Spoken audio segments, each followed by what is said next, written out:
Hello everyone, this is Ether Dragon, and welcome back to another episode of Fire Emblem Heroes. So apparently I'm just cranking out a ton of these Ether Raids videos because I'm using Noontime Nino, so why not, Kappa? So we have this defense team here. This is another post-commentary because most of the time when I'm doing Ether Raids I can't record, either because I'm in a noisy place or I'm like walking while playing or something. Definitely not recommended. But we have this level 3 +1 fort, which means we have quite a bit of an advantage against this team.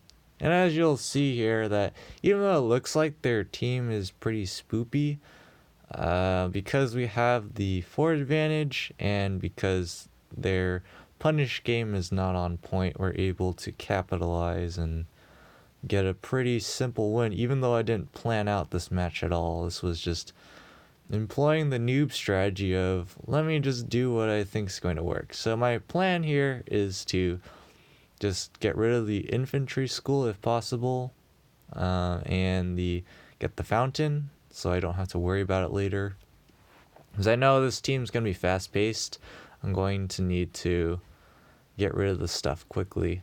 So here I'm debating whether I can test to see if the heavy trap is real. And I'm thinking about it, checking, because maybe the bolt trap under is real. It's pretty probable. It's so far out that it's kind of intended for a punish game. So like if you go out of your way to avoid activating the traps, then when the enemies approach and you might want to attack from that spot with a ranged unit or something, it could be the real bolt trap and screw you over. So I'm considering my options and I'm like, I don't think I need to do this.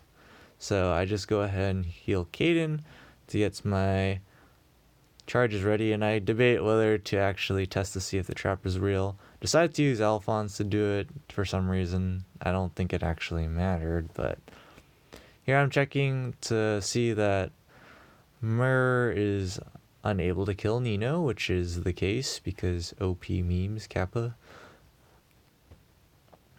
And so I'm pretty much just planning my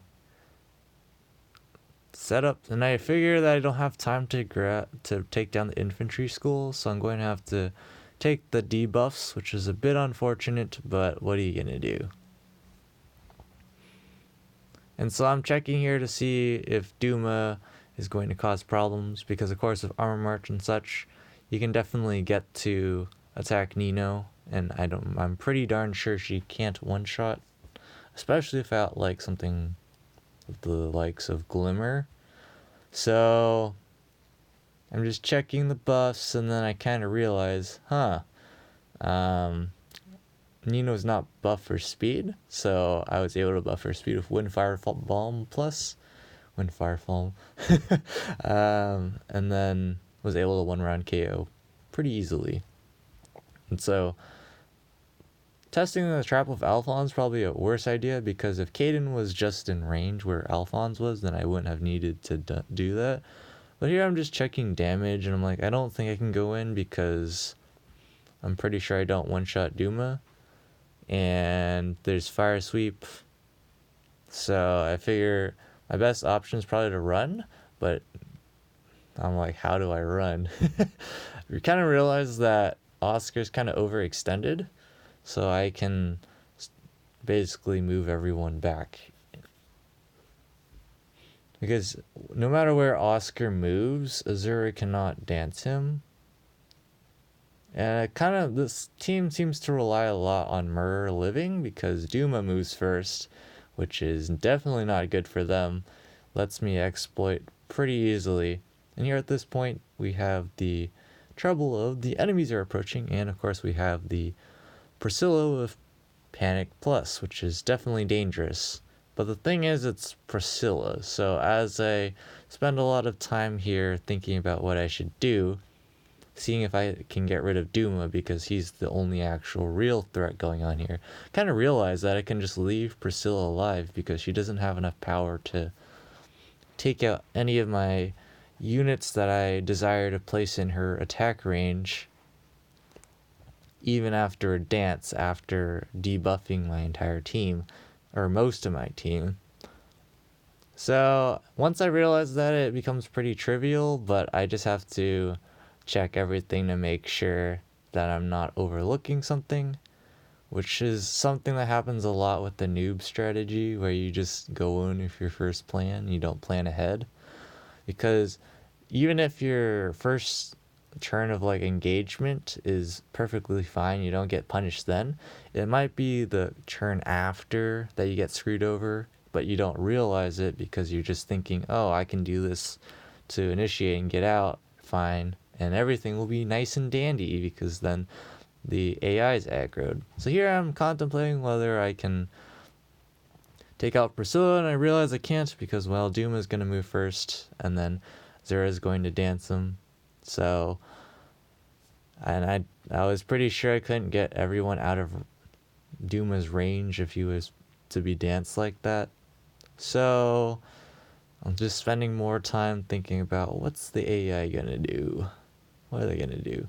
And then I kind of just, it dawns on me about right now that, Priscilla doesn't actually have that much speed, and so she won't be able to double anyone if I do this right. So I'm like, I can probably just back off and just leave because dank punish game. But I just paused the video to just double check again, and I do confirm that I can just run. So this will allow me to get everyone out of Duma's range, guaranteed. Of course, I'm leaving all my units in Priscilla's range, but we have the power of 4 advantage, and I knew this was going to happen, so there's going to be a savage blow damage. I already calculated that. As you can see here, Priscilla can't even double Alphonse because I think Caden was helping him out there with that drive speed. So at this point, it's pretty easy to sweep their team. I can just auto punish pretty much Camilla and Azura, and there's nothing the enemy can do about it. But here I'm just trying to figure out how I want to arrange my units to go grab the last ether structure while also one round KOing Duma at the end. So I see here that Nino can't double because, well, she's not at full health and she's not buffed at all. So I figure, maybe I can get Veronica to buff her, but then I realize if I do that, then how do I get the ether structure? So then I kind of realized, Caden would live this, and he doesn't kill if he were to double. So I'm like, seems good to me. So it's at this point I figure out that I can just use Veronica, but again, I'm just doing the final calcs to make sure, and I'm sure that I can just heal Caden to full health and let him double Duma, which you can see there he's not able to kill, and that means I can just dance him to grab the ether structure and Nino can finish him off.